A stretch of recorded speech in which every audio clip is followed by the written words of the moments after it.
थी। आज हम पढ़ेंगे पी ब्लॉक के अंदर बहुत इम्पॉर्टेंट और simple topics. P block group 15, ठीक है। जब ग्रुप 15 की हम बात करते हैं, मैंने आपको कल निमोनिक सिखा दिया था। ग्रुप 15 का याद है? नाना पाटेकर और ऐश्वर्या सब बिंदास। Very good. नाना पाटेकर, ऐश्वर्या सब बिंदास। ये सारे के सारे ग्रुप 15 के एलिमेंट्स हैं। कारण क्या है आप जानते हो, ये सब फॉलो करते हैं एक जनरल इलेक्ट्रॉनिक कॉन्फ़िगरेशन का फॉर्मूला NH2 NP3, यानी कि जितने भी ये हैं इन सब के पी में कितने इलेक्ट्रॉन्स आने वाले हैं? 3 इलेक्ट्रॉन्स इनकी कॉन्फ़िगरेशन में आएंगे ही आएंगे, ये फिक्स है। मेरी बात समझ आ रही है? जैसे एग्जाम्पल के तौर पे अगर मैं यहाँ पर NH2 NP3 लिखती है, नाइट्रोजन का 7 होता है, तो कॉन्फ़िगरेशन होती है 1s2 2s2 2p3। अदिति, आपको कॉन्फ़िगरेशन नहीं आती बेटा, इसीलिए एक सीक्वेंस याद कर लेना, ये बहुत काम आने वाली है। School public school DPS। क्या बोला मैंने? School public school DPS। Am I clear? Aditi, याद हुआ? सर नोट कर रही हूँ। सुनते जाओ, नोट करने टाइम है, बाद में वीडियो देख लेना। एक फ़ोन नंबर लर्न कर लो साथ साथ, 122334345। नंबर याद कर लो, क्या नंबर है? 122 34345। 122334345। अब क्या करो, हर एक के आगे ये नंबर लगा दो, 122334345, ठीक है।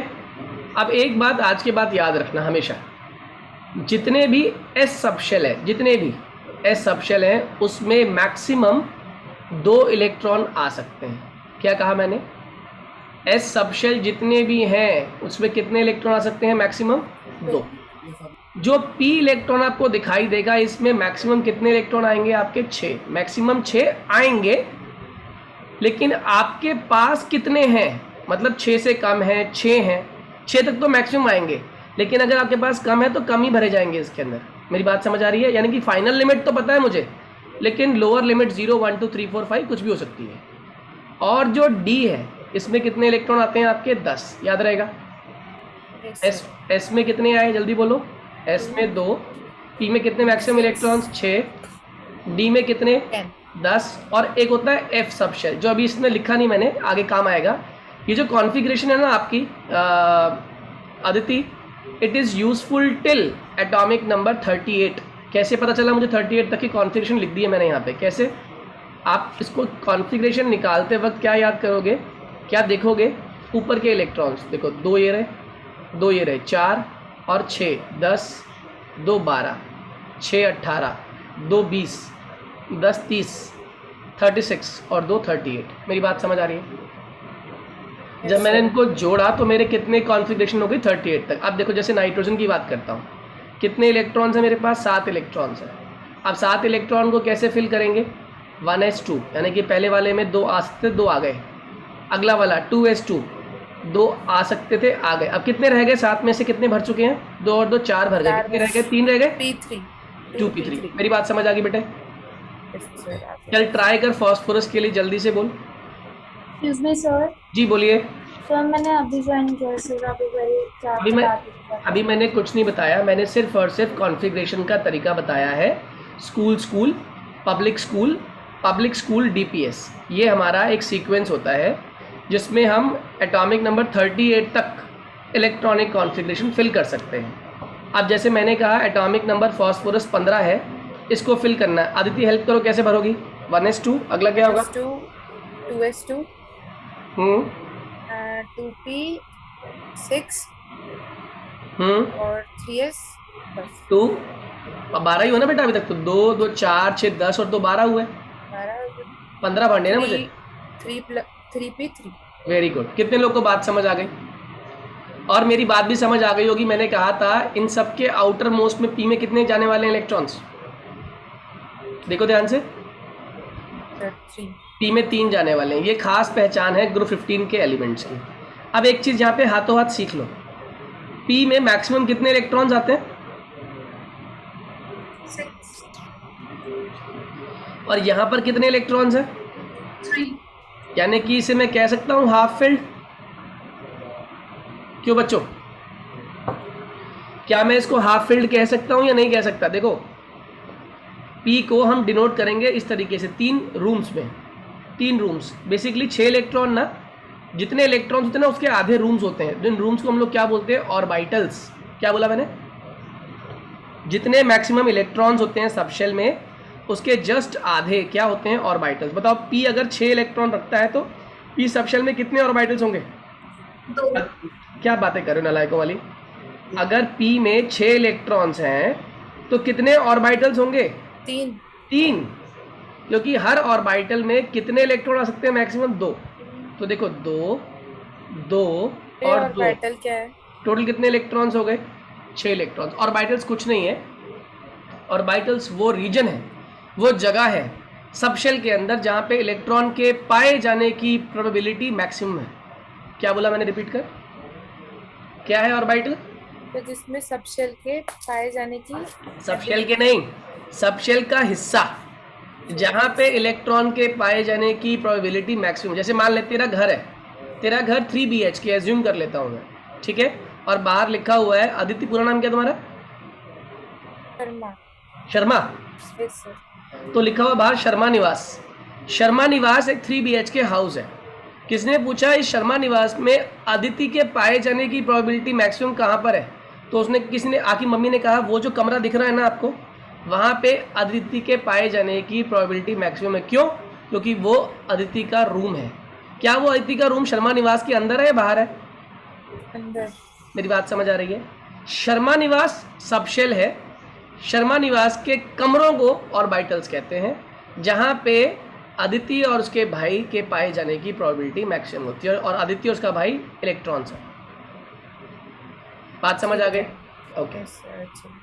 अब समझ लीजिए यहाँ पे एक चीज़ समझ आ गई मुझे कि 2 चीज़ें होती हैं। पहला, स्टेबिलिटी। किसी भी मॉलिक्यूल की स्टेबिलिटी डिपेंड करती है, किस पर डिपेंड करती है?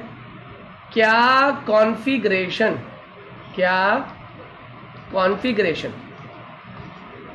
फुली फिल्ड है, या, और ये तो फर्स्ट केस हो गया। सेकंड केस, कौन सी स्टेबिलिटी होती है? जब वो हाफ फिल्ड होती है। Am I clear? सबसे स्टेबल कब होगा? सबसे स्टेबल बच्चों कब होगा? बताओ जल्दी से एक बार। Fully filled. जब कोई भी इलेक्ट्रॉनिक कॉन्फ़िगरेशन, किसी भी एटम के सबशेल्स फुली फिल्ड होंगे, वो मैक्सिमम स्टेबिलिटी लेके रखेंगे। जब किसी भी एटम के इलेक्ट्रॉन्स हाफ फिल्ड होंगे तो वो क्या हो जाएंगे? उससे कम स्टेबल, मगर yes they would be stable. Am I clear? हाँ या ना? जल्दी बोलिए। ओके, अगर ये बात समझ आ गई तो अब मैं अपने चैप्टर की शुरुआत को टॉपिक वाइज शुरू कर सकता हूँ। ठीक है, क्या मतलब है इसका? टॉपिक वाइज शुरू कर सकता हूँ। मैंने कल एक बात करी थी आप लोगों से, एटॉमिक रेडियाई, याद है आप लोगों को? क्या होता है एटॉमिक रेडियाई? न्यूक्लियस से लास्ट शेल तक। बहुत बढ़िया। न्यूक्लियस से आउटर मोस्ट शेल की दूरी एटॉमिक रेडियाई थी।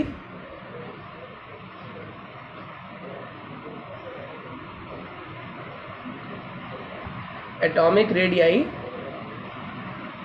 न्यूक्लियस से आउटर मोस्ट शेल के इलेक्ट्रॉन की दूरी, ये एटॉमिक रेडियाई है या ना? आप मुझे बताओ डाउन द ग्रुप क्या होगा? डाउन द ग्रुप बहुत बढ़िया, ये कल सिखाया था मैंने। Down the group atomic radii increase होता है ना? सभी को याद होगा।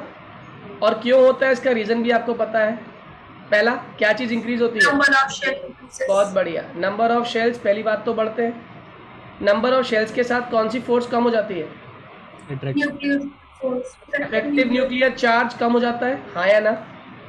और क्या चीज़ बढ़ जाती है? इंटर इलेक्ट्रॉनिक रिपल्शन इंक्रीज हो जाती है। कितने लोग को मेरी बात समझ आ गई? Yes sir. जल्दी बोलिए। हाँ या ना? Yes, sir. ओके। Yes. अब अगला जो पार्ट हमें पढ़ना है इसके अंदर, अलोंग द पीरियड समझ आ, अलोंग द पीरियड क्या होगा? ये तो डाउन द ग्रुप हो गया, अलोंग द पीरियड भी आपने कल पढ़ा था। बताइए अलोंग द पीरियड क्या होगा? Just vice versa. Number of electrons. Vice versa कह दिया मतलब just opposite. Okay, vice versa कहानी। Am I clear? हाँ या ना? Sure. अब एक बात सुनाऊंगा आपको, मैं कंसेप्ट सिखाऊंगा। उससे पहले एक टर्म सीखो जिसको बोलते हैं शील्डिंग इफेक्ट और स्क्रीनिंग इफेक्ट। कौन सा इफेक्ट? शील्डिंग और स्क्रीनिंग इफेक्ट। एक छोटी सी स्टोरी सुनाऊंगा उसके लिए आपको। पहले एक सेलिब्रिटी थी जो यहाँ पे न्यूक्लियस के अंदर प्रेजेंट है। अब सेलिब्रिटी की फ़ैन फॉलोइंग बढ़ी तो सेलिब्रिटी ने अपने चारों तरफ बॉडीगार्ड रख लिए। ये बॉडीगार्ड यहाँ पर एस सबशेल को रिप्रेजेंट कर रहे हैं और उन इलेक्ट्रॉन्स का नाम है बॉडीगार्ड्स। ये बॉडीगार्ड बहुत विजिलेंट है, बहुत यंग है, बहुत विजिलेंट है, लगातार घूमते रहते हैं और बाहर से आने वाले फैंस को इस न्यूक्लियस की तरफ आने से धकेलते हैं बाहर की तरफ, यानी रिपल्शन ऑफर करते हैं। अब ये और बड़ी सेलिब्रिटी हो गई। अब और बड़ी सेलिब्रिटी हो गई तो इसको और बॉडीगार्ड्स की ज़रूरत पड़ गई। तो इसने क्या किया, और विजिलेंट मतलब और बॉडीगार्ड्स, क्योंकि पैसा भी आ रहा था इसके पास, तो इसने क्या किया, 6 और बॉडीगार्ड्स नौकरी पे रख लिए। ठीक है, ये कहलाए पी सबशेल के 6 इलेक्ट्रॉन्स। ठीक है, ये पी सबशेल के 6 इलेक्ट्रॉन्स हैं, अंदर एस सबशेल के 6 इलेक्ट्रॉन्स हैं। ये मिल के बाहर से आने वाले इलेक्ट्रॉन्स को रिपेल कर रहे हैं, मान लिया। अब क्या हुआ, और ये बड़ा सेलिब्रिटी हो गया। लेकिन हाँ, बजट सेलिब्रिटी बड़ा हो गया, लेकिन इसे मूवीज़ बड़ी बड़ी नहीं मिल रही थी, जिसके कारण बजट कम होने की वजह से, मगर सेफ्टी की वजह से इसको रखने तो थे, बॉडीगार्ड्स रखने थे, लेकिन सस्ते बॉडीगार्ड्स रखने थे। तो उसने क्या किया, 10 बच्चों को ना पार्ट टाइम जॉब पे रख लिया। 10 बच्चों को पार्ट टाइम जॉब पे रख लिया। और वो 10 बच्चे ना, ये जो एस सबशेल था इनके जानने वालों के थे, एस सबशेल के जानने वालों के और पी सबशेल के जानने वालों के थे वो 10 जो बॉडीगार्ड्स थे। बेसिकली बॉडीगार्ड्स क्या, खाली संख्या बढ़ाई उन्होंने। तो अब इसको लगा कि मेरे पास तो मेरे चारों तरफ तो बहुत सारे लोग हो गए हैं, अब कोई बाहर का कोई फ़ैन मेरे तक पहुंच नहीं पाएगा, कोई भी फ़ैन न्यूक्लियस तक नहीं पहुंचेगा। क्यों? कौन कौन अपनी रिस्पॉन्सिबिलिटी ठीक से निभाएगा? एस तो निभा ही रहा है अपनी रिस्पॉन्सिबिलिटी बढ़िया तरीके से, एस के इलेक्ट्रॉन्स। पी भी अपनी बढ़िया रिस्पॉन्सिबिलिटी निभा रहा है। तो मैंने अब डी और अपॉइंट कर लिया है। डी के 10 इलेक्ट्रॉन्स भी अपनी अपनी रिस्पॉन्सिबिलिटी बढ़िया निभाएंगे, लेकिन क्या करें, हैं तो बेचारे बच्चे ही। अगर वो बच्चे हैं, और बच्चों की एज कितनी है, 14 से 17 के बीच के बच्चे हैं, यानी कि चंचल एडोलेसेंट बच्चे हैं, जो एनर्जी भी रखते हैं लेकिन दिमाग भी पबजी में बहुत लगा रहता है। तो ये जो बच्चे हैं, ये इसको गार्ड करने की बजाय इस बाहर वाले लापरवाही कर सकते हैं। लापरवाही होगी तो क्या होगा, देखो यहाँ पी सबशेल के बीच में स्पेस दिखाई दे रही है आप लोगों को। अगर ये बाहर का इलेक्ट्रॉन पी से बच के आ गया तो मैं एक्सपेक्ट कर रहा था कि जो डी के इलेक्ट्रॉन्स हैं बहुत सारे, ये इसको आने वाले को धकेलेंगे। हाँ या ना? जल्दी बोलो। आने वाले इलेक्ट्रॉन को या डी के इलेक्ट्रॉन्स बाहर की तरफ धकेलेंगे, ये मैं एक्सपेक्ट कर रहा था। हाँ या ना? Yes, sir. लेकिन इस डी के इलेक्ट्रॉन्स ने अपने काम को ठीक से मुकम्मल नहीं किया। कारण क्या है, इन्होंने कैसी शील्डिंग ऑफर करी, पुअर शील्डिंग ऑफर करी। अगर पुअर शील्डिंग ऑफर होगी तो मुझे बताओ, ये जो न्यूक्लियर जो इलेक्ट्रॉन है, ये इस सेलिब्रिटी के पास तक पहुंचने की कोशिश करेगा और पहुंचने में कामयाब भी हो जाएगा। हाँ या ना?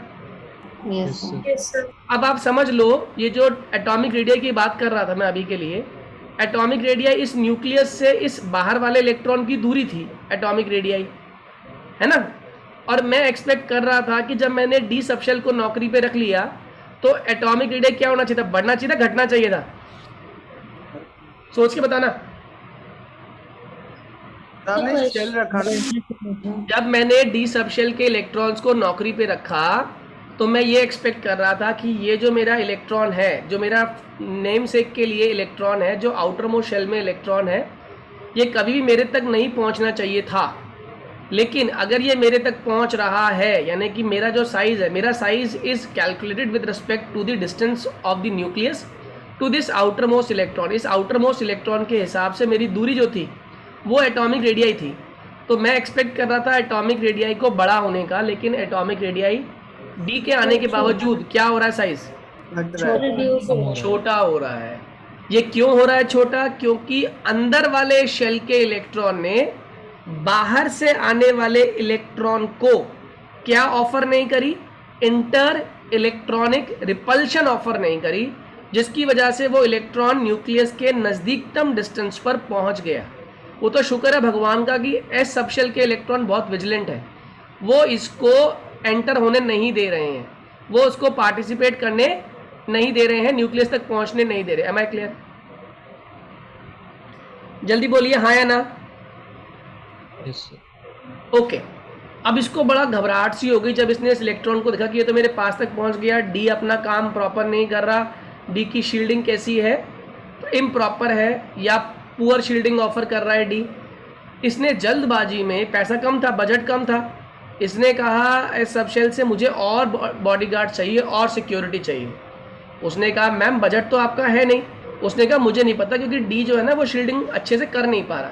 उन्होंने कहा कोई बात नहीं, हम कुछ अरेंजमेंट करते हैं। ये मान लो आपका आउटर मोस्ट इलेक्ट्रॉन था, ये आपका पी था जिसमें 6 इलेक्ट्रॉन थे, 1 2 3 4 5 और 6। ये आपका डी आ गया, ये आपका एस आ गया और ये आपका न्यूक्लियस आ गया। ये एस के इलेक्ट्रॉन्स हैं, ये डी के इलेक्ट्रॉन्स हैं। 3 4 5 6 7 8 9 और 10। अब पी ने कहा अच्छा एक काम करते हैं, मैं कुछ ऐसे बच्चों को जानता हूँ, क्योंकि आपका बजट तो बहुत कम है और ऐसे बच्चे हैं कुछ जो पास वाले स्कूल में नहीं बच्चे नहीं, पास में एक ना ओल्ड एज होम है जहाँ पे ना रिटायर्ड आर्मी के कुछ बुज़ुर्ग रहते हैं, वो खाली भी हैं, वो आपकी इस सर्विस को कर भी लेंगे और पैसे भी कम लेंगे। उसने कहा हाँ ठीक है ऐसा करो, उनको बुला लाओ। तो ये बुला के लाया, तो इसने क्या किया, एक पर्टिकुलर शेल डी और एस के बीच में क्रिएट कर दिया, इसको नाम दिया उसने एफ सबशेल। क्या नाम दे दिया उसने इसको? F subshell. और इस एफ सबशेल में 14 लोगों को अपॉइंट कर लिया। कितने लोगों को अपॉइंट किया? 14। 1 2 3 4 5 6 7 8 9 10 11 12 13 14। ठीक है, 14 लोगों को अपॉइंट कर लिया। अब इस सेलिब्रिटी को लगा कि अब तो मैं बिल्कुल सेफ हो गई। क्यों? अगर गलती डी कर भी रहा है, मान लो कोई अब इलेक्ट्रॉन नज़र बचा के, ये मान लो ये इलेक्ट्रॉन नज़र बचा के पी को क्रॉस कर जाएगा, तो चलो डी को भी क्रॉस कर गया, तो ये जो मेरे बुजुर्ग बॉडी गार्ड्स हैं जो पहले आर्मी में थे, ये मुझे प्रोटेक्ट कर लेंगे। लेकिन ये नहीं जानता कि जो एफ सबशेल होता है, डी की तो फिर भी एक अपनी शेप होती है। डी की क्या होती है? Double dumbbell shape. डी की शेप क्या होती है? Double dumbbell. यानी इनके पास बैठने की कोई जगह है, और बैठने की जगह है, वहाँ से उठ नहीं रहे, बात की बात है, लेकिन हाँ इनके पास अपनी एक जगह है जहाँ पे ये इलेक्ट्रॉन्स रिवॉल्व कर रहे थे। जो एफ के इलेक्ट्रॉन्स हैं ना वो इतने बुजुर्ग हैं कि उन्हें कोई मतलब नहीं है कौन आ रहा है कौन जा रहा है, ये आपस में ही गप्पे मार रहे हैं सारे के सारे। अगर ये आपस में ही गप्पे मार रहे हैं तो आप मुझे बताओ, ये जो इलेक्ट्रॉन आ रहा है इसे जो पी से निकल के आ गया, जिसे कौन नहीं रोक पा रहा, डी नहीं रोक पा रहा, तो एफ को तो कोई मतलब है ही नहीं।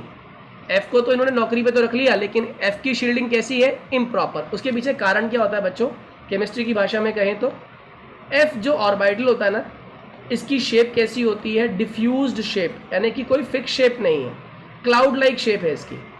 ठीक है, जिसकी वजह से इलेक्ट्रॉन की प्रॉपर पोजिशनिंग नहीं हो पाती, प्रॉपर ओरिएंटेशन नहीं हो पाती, इलेक्ट्रॉन कहीं भी घूम रहे हैं। यानी ये जो एफ के इलेक्ट्रॉन्स हैं ये दाएं बाएं ऊपर नीचे कहीं भी घूम रहे हैं।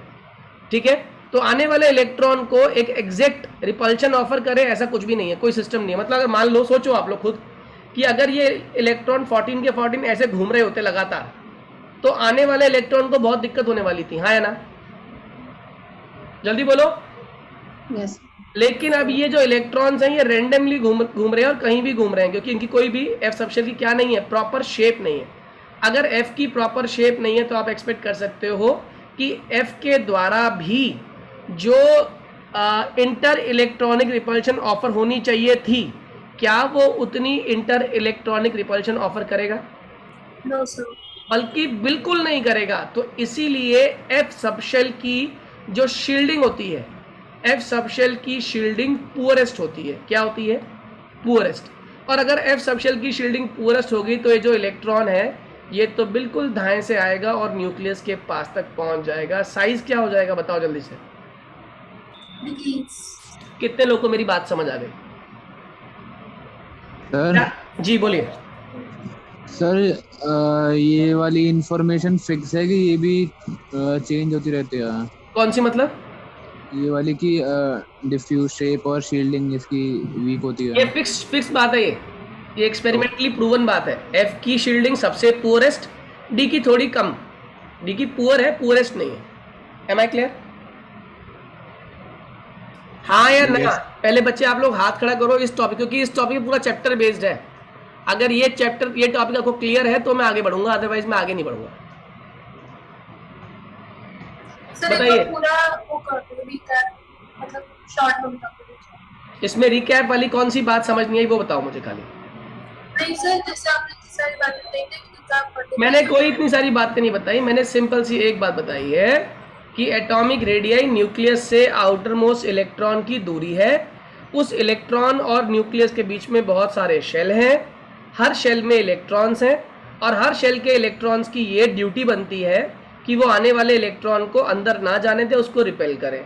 अगर किसी कारणवश ये इलेक्ट्रॉन बाहर जो पी सब शेल घूम रहा था उसको उससे नज़र बचा के अंदर चला गया तो अंदर उसको डी मिला और डी के अंदर 10 इलेक्ट्रॉन थे, जिसकी तो ये और रिस्पॉन्सिबिलिटी बन जानी चाहिए थी कि आने वाले इलेक्ट्रॉन को धकेल के वापस भेज दे। लेकिन उसने ऐसा नहीं किया क्योंकि वो कैसी शील्डिंग ऑफर कर रहा है? Poor shielding. शील्डिंग मतलब बचाव करना। न्यूक्लियस को बचा रहे थे लेकिन ये बचा नहीं पाया क्योंकि इसकी खुद की शील्डिंग कैसी थी? पुअर। चलो डी को भी पार कर गए आप, अंदर और कौन मिला उसे? F subshell.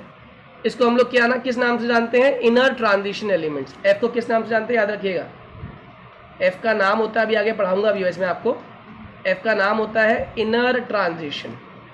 ठीक है, डी एंड एच चैप्टर में यही पढ़ेंगे पूरी कहानी। और ये जो है आपका है डी सबशेल, इसको बोलते हैं ट्रांजिशन एलिमेंट्स। तो जो ट्रांजिशन एलिमेंट्स है इनकी शील्डिंग बाहर वाले इलेक्ट्रॉन्स के प्रति पुअर है और इनसे भी ज़्यादा पुअरेस्ट कौन दिखा रहा है अपनी शील्डिंग? F subshell. ठीक है, तो जो बाहर का इलेक्ट्रॉन था उसको आसानी हो गई न्यूक्लियस तक पहुंचने के लिए। अगर बाहर वाला इलेक्ट्रॉन न्यूक्लियस तक पहुंच पा रहा है तो आप क्या कहेंगे? साइज कैसा हो रहा है? लगातार छोटा होता जा रहा है। Am I clear to all? Yes sir. सभी को समझ आ गया? अब अपना हैंड रेस करिए जल्दी से एक बार सभी लोग, क्विकली। सूर्यांश, वैभव, निश्चल, आर्यन, खुशी। खुशी क्लियर है बेटे? Shahid? Yes sir. Okay, hand raise करना होता है बच्चे। सूर्यांश, वैभव आपको भी समझ आ गया? अदिति क्लियर हुआ? अदिति? यस सर, हो रहा है। ठीक है। अब मैं जो बातें बताने वाला हूँ ना, ये मैंने कहानी क्यों, ये कंसेप्ट में क्यों लेकर आया, क्योंकि अगर मैं ये कंसेप्ट नहीं लेके आता ना तो आपको एक्सेप्शंस के बारे में नॉलेज ही नहीं होती। कौन कौन सी एक्सेप्शन कैसे कैसे होती है अब मैं वो सारी बताऊंगा। पहले जनरल टर्म्स, फिर एक्सेप्शंस की बातें करेंगे हम लोग। Am I clear to all? तो कोई पूछे आपसे what is poor shielding effect तो आप बोल देंगे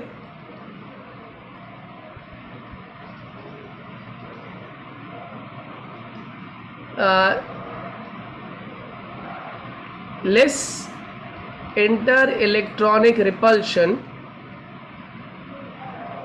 offered by D and F subshell electrons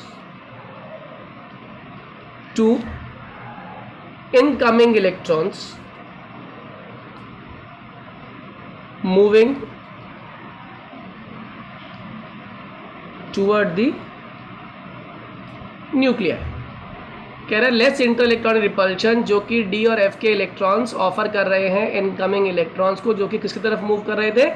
nuclei की तरफ। इसी को हम लोग बोलते हैं पुअर शील्डिंग इफेक्ट या फिर स्क्रीनिंग इफेक्ट। स्क्रीन भी कहते हैं। जैसे मोबाइल पर टेम्पर ग्लास लगा होता है ना, वो मोबाइल की स्क्रीन को प्रिवेंट करता है, इसीलिए काम उसका प्रिवेंशन का है। इसका नाम क्या दिया गया? स्क्रीनिंग इफेक्ट या फिर poor shielding effect. Am I clear? जल्दी बोलिए हाँ या ना। Yes sir. ओके, अगर ये समझ आ गया तो जरा अगला टॉपिक जो है ना वो अब मैं पहले समझाऊंगा सिंपल ट्रेंड और उसके बाद समझाऊंगा एक्सेप्शनल ट्रेंड, आयोनाइजेशन एंथैल्पी। अच्छा, अभी आयोनाइजेशन एंथैल्पी से पहले एक चीज़ और समझ लो।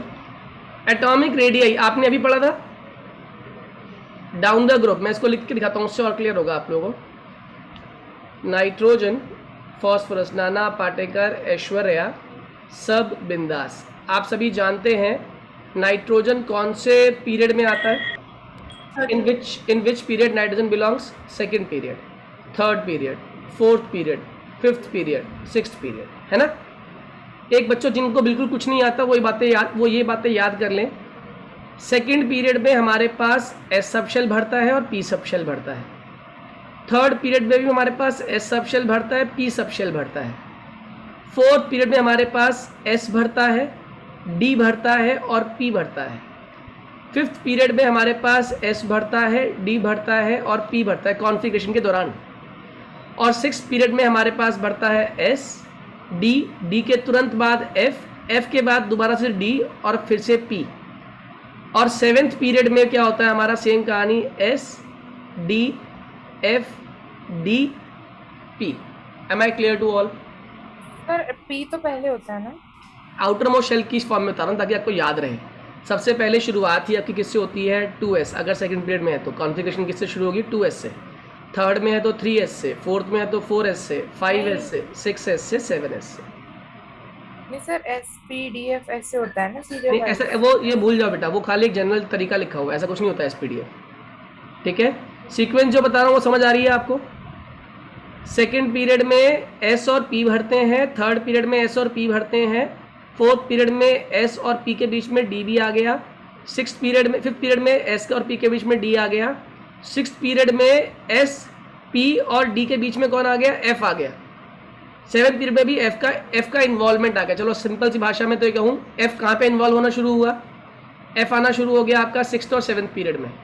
ठीक है, कहाँ पे आना शुरू हुआ आपका डी? आपका डी आना शुरू हुआ फोर्थ और फिफ्थ पीरियड में। अब मेरे क्वेश्चन का जवाब देना, बहुत ध्यान से सोचना। अगर मैं जनरल ट्रेंड की बात कर रहा था तो एटॉमिक रेडियाई मेरे हिसाब से क्या होता है नीचे आते आते? बढ़ता है ना, बढ़ता है ना, और बढ़ना भी चाहिए। शेल बढ़ रहे हैं तो फोर्स ऑफ अट्रैक्शन कम हो रही है, इंटर इलेक्ट्रॉनिक रिपल्शन बढ़ रही है मेरे हिसाब से जनरल टर्म में, हाँ या ना? क्योंकि मैं बॉडी गार्ड ज़्यादा अपॉइंट कर रहा हूँ तो मेरे हिसाब से इंटर इलेक्ट्रॉनिक रिपल्शन ज़्यादा होनी चाहिए थी। लेकिन आपने क्या ऑब्जर्व किया और कहाँ से ऑब्जर्व करना शुरू किया, बताइए मुझे एक बार। कहाँ से जो इंटर इलेक्ट्रॉनिक रिपल्शन का अमाउंट ज़्यादा होना चाहिए था वहाँ पर कम दिखाई देने लगा आप लोगों को? बताओ। ज़्यादा होना चाहिए। यहाँ से आपको वेरिएशन दिखाई देनी शुरू हो गई। जल्दी बोलिए।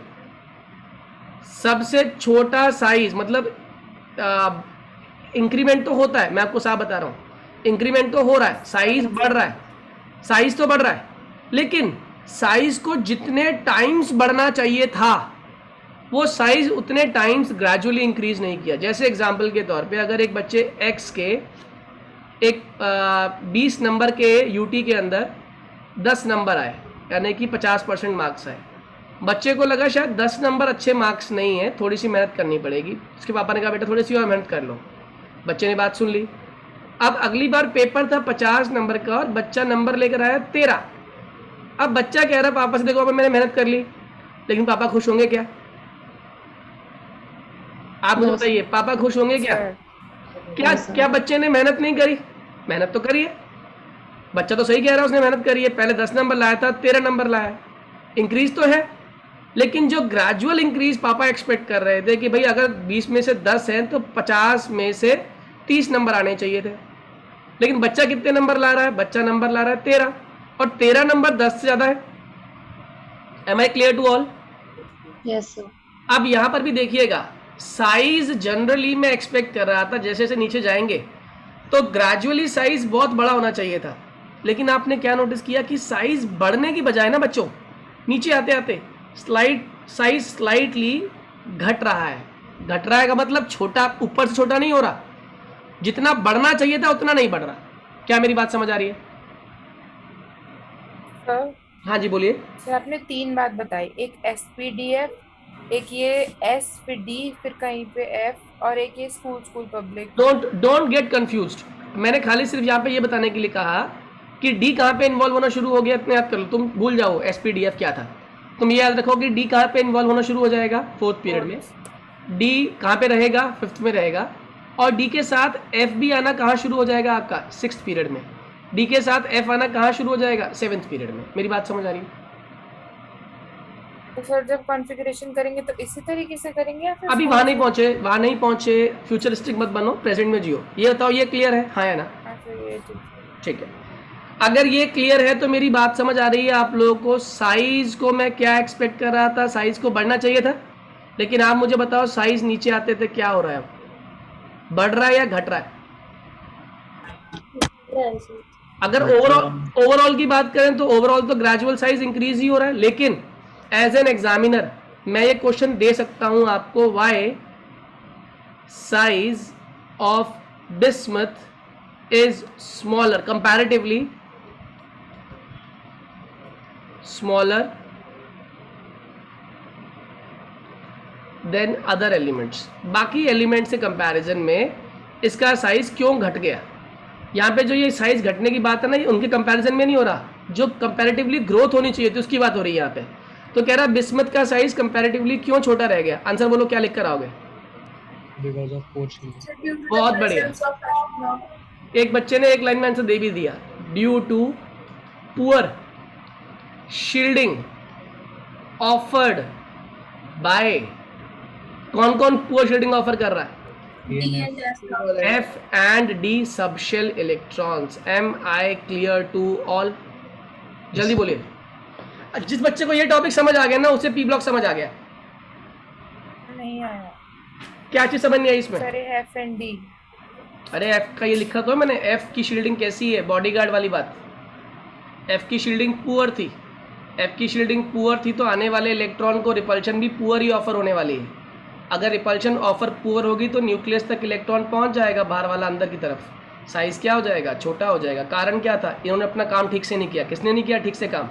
डी और एफ के सब शेल ने क्या काम था इनका? शील्डिंग का। इन्होंने नहीं किया, बेकार काम किया, यानी कि पुअर शील्डिंग ऑफर करी। बात समझ आई? ठीक है।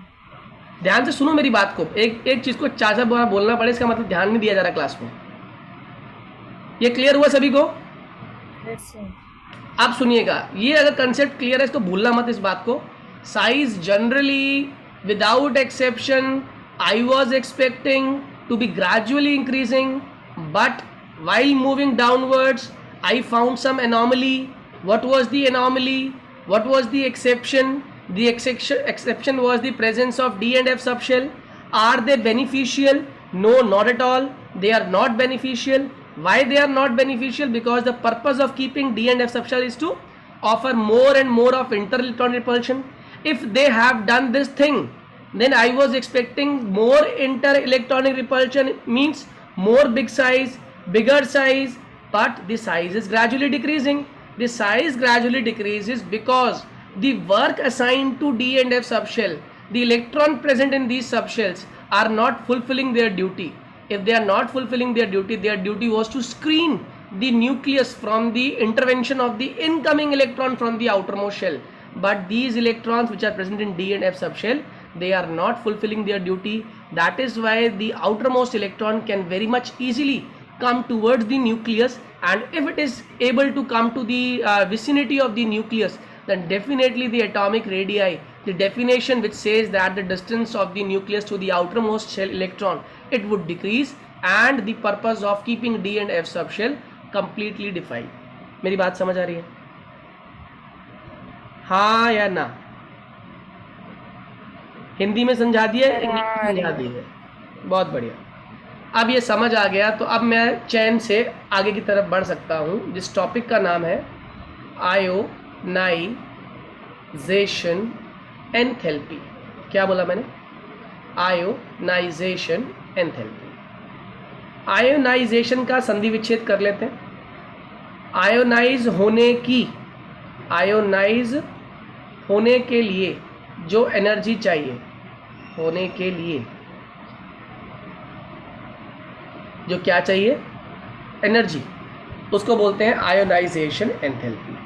जनरली आयोनाइजेशन एंथैल्पी जब हम बात करते हैं ना, तो हम एक ही बात करते हैं कि कितनी आसानी से कोई भी सब्सटेंस, मेटल छोड़ दो, कोई भी सब्सटेंस कितनी आसानी से, आसानी मतलब ईज, कितनी आसानी से outer most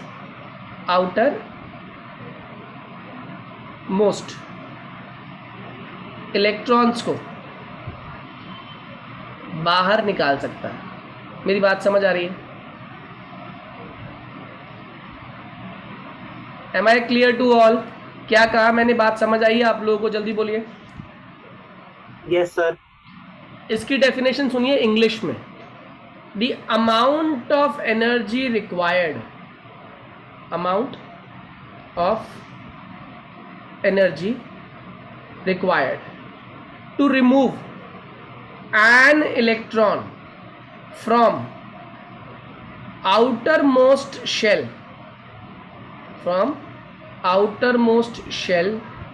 of an isolated gaseous atom। इस भाषा को, इस डेफिनेशन को वर्ड बाय वर्ड हम लोग पढ़ते हैं। जरा बताइए क्या है पहला वर्ड? अमाउंट ऑफ एनर्जी, यानी कितनी एनर्जी दी जाएगी। किस लिए दी जाएगी भाई? किस लिए दी जाएगी? जल्दी बोलो। इलेक्ट्रॉन को रिमूव करने, इलेक्ट्रॉन को बाहर निकालना है। इलेक्ट्रॉन कहाँ से बाहर निकालना है? Outer most shell. और ना एक वर्ड और जोड़ता हूँ और क्लियर हो जाएगा। यहाँ लिख दिया word minimum amount of energy. मैंने कहा उस इलेक्ट्रॉन को बाहर निकालना है जो आउटर मोस्ट शेल में, और ना केवल वो आउटर मोस्ट शेल में है, वो जो एटम है वो आइसोलेटेड भी होना चाहिए, मतलब उसके आसपास कोई और एटम नहीं होना चाहिए। दूसरी और इंपॉर्टेंट बात, वो जो एटम है वो किस स्टेट में होना चाहिए? वो गैसियस स्टेट में होना चाहिए। अब सोचो ध्यान से ये कंडीशंस क्यों दी गई, हालांकि ये बातें आपने 11th में पढ़ ली होंगी। पहली बात तो जो आउटर मोस्ट शेल में इलेक्ट्रॉन है उसकी दूरी न्यूक्लियस से क्या है, ज्यादा है या कम है? ज्यादा है। ज्यादा है तो फोर्स ऑफ अट्रैक्शन उस पर लगने वाली ज्यादा है या कम है? कम है। अगर कम है उसके ऊपर लगने वाली फोर्स ऑफ अट्रैक्शन, तो उस इलेक्ट्रॉन को बाहर निकालना आसान है या मुश्किल है? आसान है। दूसरी बात, उसने कहा ये आइसोलेटेड होना चाहिए, यानी कि कोई आस पड़ोस में नहीं होना चाहिए उस एटम के। तीसरी बात, वो किस फॉर्म में होना चाहिए? वो गैसियस फॉर्म में होना चाहिए। क्या कहा मैंने? गैसियस फॉर्म में होना चाहिए, क्योंकि गैसियस फॉर्म के पार्टिकल्स कैसे होते हैं? लूजली पैक्ड होते हैं। Am I clear? Am I clear? Yes, sir. Gaseous form के पार्टिकल्स लूजली पैक होते हैं। ये तो 8th में पढ़ा था हम लोगों ने। सबसे टाइटली पैक्ड सॉलिड्स के, फिर लिक्विड और लास्ट गैसियस के। ठीक है, यानी मैंने वो कंडीशंस ली जिस कंडीशन में इलेक्ट्रॉन को बाहर निकालना और आसान है। मेरी बात समझ आ रही है?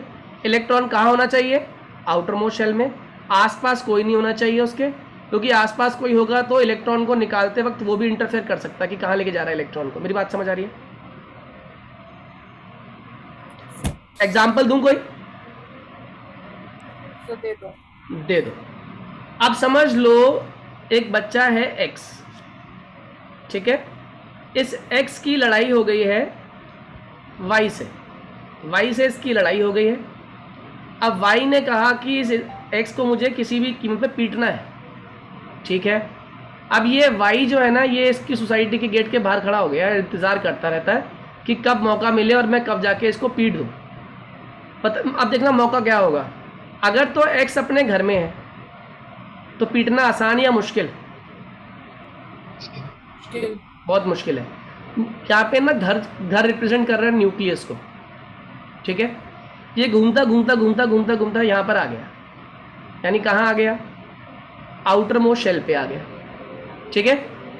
आउटर मोस्ट शेल पे आ गया और ना ये सुबह उठ के आया, अभी नींद से उठा है और वॉक करने के लिए बाहर चला गया, यानी कि अभी इसके अंदर फुल एनर्जी नहीं है, ठीक है? यानी अपनी एनर्जी की बात करें तो ये गैसियस फॉर्म में है, बिल्कुल लूजली पैक्ड है बेसिकली। और ये न्यूक्लियस से भी दूरी पे आ चुका है, यानी कि ये कहाँ पहुँच चुका है? आउटर मोस्ट शेल में है, गैसियस फॉर्म में है। यहाँ पर एक अंकल और आंटी घूम रहे थे, इनके पड़ोसी, अब इसकी नज़र खाली बस इस पर है कि ये अंकल आंटी यहाँ से निकल जाए। जैसे ही अंकल आंटी निकल जाएंगे, अब इसको पीटना आसान है या नहीं, आप मुझे बताओ। Yes sir. बताओ, अंकल आंटी अगर यहाँ पे होते तो क्या दिक्कत होती? अगर ये इसको पीटने के लिए आता तो ये अंकल आंटी इंटरफेयर कर देते बीच में कि अरे बच्चों क्यों मार रहे हो, क्यों पीट रहे हो। मेरी बात समझ आ रही है? सर अंकल आंटी केमिस्ट्री के फॉर्म में कौन है? अंकल आंटी केमिस्ट्री की फॉर्म में कौन है? ये एक एटम है, ठीक है, ये न्यूक्लियस है, ये इलेक्ट्रॉन है, ये इलेक्ट्रॉन है, और ये एक पास में एक और एटम है, ठीक है। ये न्यूक्लियस है, ये इलेक्ट्रॉन है, ये इलेक्ट्रॉन है, इलेक्ट्रॉन। मुझे इस इलेक्ट्रॉन को बाहर निकालना था, इधर फोर्स लगा रहा हूँ मैं इसको, इस इलेक्ट्रॉन को बाहर निकालने के लिए। तो एक तो इस न्यूक्लियस की तो फोर्स ऑफ अट्रैक्शन कम थी, तो मैं आसानी से निकाल पा रहा था। लेकिन ये जो पास में एक एटम है, इसने भी तो हल्की हल्की इसके ऊपर फोर्स ऑफ अट्रैक्शन लगा सकता है ना। ये क्यों बेटा, जल्दी बोलो। हाँ सर लगा सकता है। लगा सकता है ना। तो यानी कि अगर मैं इस इलेक्ट्रॉन को बाहर निकाल रहा हूँ तो मैं चाहता हूँ कि यहाँ आस पड़ोस में और कोई एटम ना हो, क्योंकि मिनिमम एनर्जी तभी लगाई जाएगी जब इस इलेक्ट्रॉन के आसपास ये इलेक्ट्रॉन और कहीं किसी और बॉन्ड के साथ ना बंधा हुआ हो। इस इलेक्ट्रॉन को इस एटम से बाहर निकालने की जिम्मेदारी है मेरी। इस इलेक्ट्रॉन को निकालने के लिए पहले इससे भी लड़ूं, इससे भी लड़ूं, फिर ये इलेक्ट्रॉन बाहर आएगा, तो मिनिमम वर्क नहीं होगा उस केस में, मैक्सिमम वर्क होगा। मैंने कौन सा कहा, वर्क कौन सा है, मिनिमम। और मिनिमम तभी हो सकता है कि जब एटम किस फॉर्म में हो, आइसोलेटेड फॉर्म में, यानी कि अलग हो, बहुत दूरी पर हो, दूसरे एटम उसके आसपास भी ना हो, या उन एटम से उसकी दूरी बहुत दूर हो। तो उस केस में उस पर्टिकुलर एटम के आउटर मोस्ट शेल के इलेक्ट्रॉन्स को गैसियस स्टेट में बाहर निकालने के लिए मिनिमम से मिनिमम काम करना पड़ेगा। That is known as ionisation enthalpy. मेरी बात समझ आ गई? Yes sir. अब अगर ये समझ आ गई तो इस कंसेप्ट को जरा अप्लाई करना। Nitrogen, phosphorus, arsenic, antimony, bismuth. Down the group आते आते किसमें शेल्स बढ़ रहे हैं? बिस्मथ में शेल्स बढ़ रहे हैं, हाँ या ना? जल्दी बोलो। सबसे ज्यादा शेल बिस्मथ में बढ़ रहे हैं, बढ़ रहे हैं नहीं बढ़ रहे हैं? थोड़ा कॉन्फिडेंस से बोलो आप लोग, हाँ या ना? सर अगर शेल बढ़ रहे हैं तो इलेक्ट्रॉन निकालना मेरे लिए क्या होना चाहिए था? आसान। लेकिन बताओ, क्या ये जो इलेक्ट्रॉन है ये यहाँ पे मिलेगा आपको, या ये इलेक्ट्रॉन कहीं और पहुंच चुका है इस एटम के अंदर? कहीं और पहुंच चुका है। कहाँ पहुंच चुका है, कहीं और कहाँ? थोड़ी इनर स्टेट पे। बहुत बढ़िया, ये अंदर आ चुका है। अंदर क्यों आ चुका है ये इलेक्ट्रॉन, जल्दी बताओ। इंटरमॉलिक्यूलर अट्रैक्शन की वजह से। क्या चीज लग रही थी यहाँ पे जो ये इलेक्ट्रॉन अंदर पहुंच गया? इसको तो बाहर घूमना चाहिए था। शील्ड स्क्रीनिंग बहुत बढ़िया। यहाँ पे शील्डिंग कैसी हो रही थी? पुअर शील्डिंग हो रही थी। लो अगर पुअर शील्डिंग हो रही थी तो इलेक्ट्रॉन बाहर की बजाय कहाँ पहुंच चुका है? अंदर पहुंच चुका है। और अंदर मतलब न्यूक्लियस के पास आ चुका है। और न्यूक्लियस के पास आ चुका है तो फोर्स ऑफ अट्रैक्शन ज्यादा है या कम है? जल्दी बोलो। ज्यादा। ज्यादा है। अगर फोर्स ऑफ अट्रैक्शन ज्यादा है तो इस इलेक्ट्रॉन को निकालना आसान या मुश्किल? मुश्किल। अब मेरी बात आप लोगों को समझ आ रही है? अगर ये पुअर शील्डिंग का कंसेप्ट ना रहा होता तो हम जानते हैं नीचे आते आते शेल क्या हो रहा है, शेल बढ़ रहा है। शेल बढ़ रहे हैं तो फोर्स ऑफ अट्रैक्शन कम हो रही है। फोर्स ऑफ अट्रैक्शन कम हो रही है तो इलेक्ट्रॉन को बाहर निकालना सबसे आसान होना चाहिए था नीचे वाले एटम के लिए, हाँ या ना? जल्दी बोलिए। अदिति, खुशी, बात समझ आ रही है? वैभव, नीचे आते आते जनरल ट्रेंड की बात करें तो एटम का साइज बहुत बड़ा हो रहा है। एटम का साइज बड़ा होता तो नीचे आते आते इलेक्ट्रॉन को निकालने के लिए सही में मिनिमम वर्क करना पड़ता, यानी कि उस केस में नीचे आते आते ionisation enthalpy should decrease. Am I clear? हाँ या ना? Yes sir. लेकिन आप बताओ down the group ionisation enthalpy क्या हो रही है? इंक्रीज। बहुत बढ़िया। तो हम क्या लिख कर आएंगे इसके अंदर? we expect ionization enthalpy to decrease down the to increase decrease right, to decrease down the group, but due to what? Due to poor shielding, the size reduces. Poor shielding, size reduces, and hence size reduces, and hence ionisation enthalpy, जल्दी बोलो। Increases. Increases. Am I clear to all? किसको पूरा समझ आ गया जल्दी बोलिए। Yes sir. बढ़िया तरीके से समझ आ गया, जल्दी बोलिए, कोई डाउट तो नहीं है? नहीं करेगा। ओके। अब एक बात बताओ, चाहे डी आ रहा है चाहे एफ आ रहा है, चाहे वो पुअर शील्डिंग ही ऑफर कर रहे हैं, लेकिन क्या चीज लगातार बढ़ रही है? The molecular attraction. और सोचो ध्यान से, नहीं अट्रैक्शन नहीं बढ़ रही, एक चीज बढ़ रही है। साफ साफ बताओ ना। पहले मेरे पास 2 बॉडीगार्ड थे, Number of shells. Number of shells भी मान लिया, चलो नंबर ऑफ शेल्स तो बढ़ते ही बढ़ते हैं, लेकिन अभी शेल के कंपैरिजन में क्या साइज बढ़ रहा है या साइज छोटा हो रहा है? साइज छोटा। अरे वॉल्यूम नीचे आता तो क्या हो रही है? छोटा हो रहा है। छोटा हो रहा है। बढ़ रहा है। वॉल्यूम कम हो रही है बेटा। अरे कंपैरेटिवली की बात हो, देखिए बात करें ना ग्रेजुअली, जो मैं इंक्रीज की बात कर रहा था उसकी बात कर रहा हूँ, तो उसकी कंपैरिजन में वॉल्यूम कम हो रही है ना मेरी, हाँ है ना? Yes, sir. लेकिन क्या चीज लगातार बढ़ रही है? चाहे हाँ, पुअर शील्डिंग हो या कुछ भी हो, लेकिन एक चीज लगातार बढ़ रही है, बताओ क्या? Density. Number of bodyguards. और नंबर ऑफ बॉडीगार्ड्स बेसिकली क्या बढ़ा रहे हैं आपके एटम के अंदर? Mass. मास, है ना? एंड अगर मास बढ़ रहा है, वॉल्यूम कम हो रही है, बताओ क्या चीज इंक्रीज हो रही है? Density. बहुत बढ़िया। कितने लोगों को ये बात समझ आ गई? Next property density. कितने लोगों को डेंसिटी समझ आ गई? जल्दी बोलिए। डेंसिटी में, डेंसिटी जनरल ट्रेंड में मैं क्या एक्सपेक्ट कर रहा था? जनरल ट्रेंड में जल्दी बोलो। घटना. जनरल ट्रेंड में डेंसिटी शुड डिक्रीज। क्यों? क्योंकि मास तो उतना, मास बढ़ रहा है, लेकिन क्या चीज और बढ़ रही है? वॉल्यूम बढ़ रही है ना? जनरल ट्रेंड में साइज बहुत बड़ा होना चाहिए था। जब मैं ये एक्सपेक्ट नहीं कर रहा था कि D and F poor shielding offer करेंगे, मैं एक्सपेक्ट करता डी एंड एफ बहुत बढ़िया शील्डिंग ऑफर करेंगे और साइज बढ़ेगा, इंटर इलेक्ट्रॉनिक रिपल्शन ज्यादा होगी, आने वाला इलेक्ट्रॉन और दूर जाएगा, तो वॉल्यूम बढ़ जाएगी इन कंपैरिजन टू मास। तो density is equals to mass upon volume में डेंसिटी का आंसर कम हो जाना चाहिए था, लेकिन डाउन द ग्रुप डेंसिटी क्या हो रही है बच्चों? जल्दी बोलो। Down the group density increases. Reason? Volume क्या हो रही है? डिक्रीज हो रही है, क्योंकि मास आपका इंक्रीज हो रहा है और वॉल्यूम क्या हो रही है आपकी? डिक्रीज हो रही है। Am I clear to all? जल्दी बोलिए हाँ या ना। सर, जी ये हम BI की बात करके बता रहे हैं। यस जैसे यस पहले यस सही graduate यस। होता है। ऐसा है ना बेटे, हम लोग जब बात करते हैं तो एक्सेप्शंस की बात करते हैं। जनरल ट्रेंड बोला ना मैंने, जनरल मतलब जब मैं कोई भी एक्सेप्शन की बात नहीं कर रहा। अब जनरल ट्रेंड के बाद जब मैं एक्सेप्शन की बात कर रहा हूं तो मेरे को वो बताना पड़ेगा ना एक्सेप्शनल बिहेवियर क्या है। ठीक है बेटा, बात समझ आई? Okay sir. ओके, अब मेरे क्वेश्चन का जवाब दीजिएगा। एक और टर्म होती है जो आप लोग ऑर्गेनिक में भी पढ़ेंगे, यहां भी पढ़ेंगे, इसका नाम है बॉइलिंग पॉइंट। ठीक है, बॉइलिंग पॉइंट भी डिपेंड करता है बच्चों मॉलिक्यूलर मास पे। Boiling point is dependent on molecular mass. एक चीज बताओ, चाहे डी आ रहा है या एफ आ रहा है, शील्डिंग पुअर भी हो रही है, लेकिन क्या चीज लगातार बढ़ रहा है? बोलिए। Mass. मॉलिक्यूलर मास बढ़ रहा है। अगर मॉलिक्यूलर मास बढ़ रहा है तो बताओ बॉइलिंग पॉइंट इंक्रीज होगा या डिक्रीज होगा? Increase. इंक्रीज होगा। कितने लोगों को ये प्रोसेस समझ आ गई? Am I clear? जल्दी बोलिए। ओके, एक और टॉपिक आपको समझाता हूं मैं, जिसका नाम है इलेक्ट्रोनेगेटिविटी। ये भूलना मत बच्चों, बिल्कुल मत भूलना। नॉन मेटल्स ही इसमें हमने पढ़ने हैं 12th क्लास में, और ये नॉन मेटल्स का सबसे ज्यादा जरूरी और इंपॉर्टेंट वेपन है नेगेटिविटी, बल्कि पूरा इलेक्ट्रोनेगेटिविटी बेसिकली नॉन मेटल्स का चरित्र है, कैरेक्टर है। क्या होता है इलेक्ट्रोनेगेटिविटी? अगर मैं भाषा कहूं तो छीना झपटी करने की tendency of a substance of an element to withdraw. एक होता है किसी से इलेक्ट्रॉन लेना तमीज से, एक होता है किसी के इलेक्ट्रॉन छीन लेना, टू विदड्रॉ। और वो भी क्या छीन रहे हैं? बदतमीजी। देखो क्या बदतमीजी है।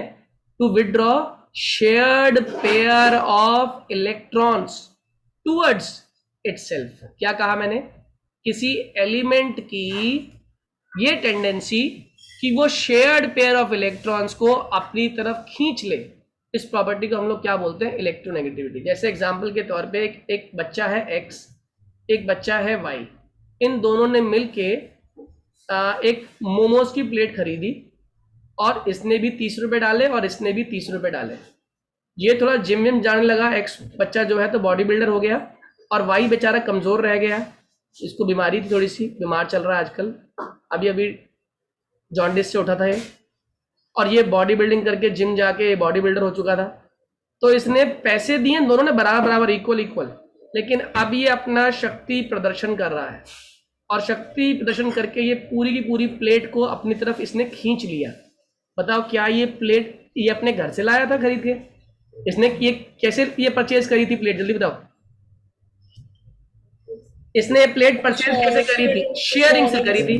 शेयरिंग का मतलब जो मोमोज जितने इसके उतने मोमोज इसके भी हैं, आया ना?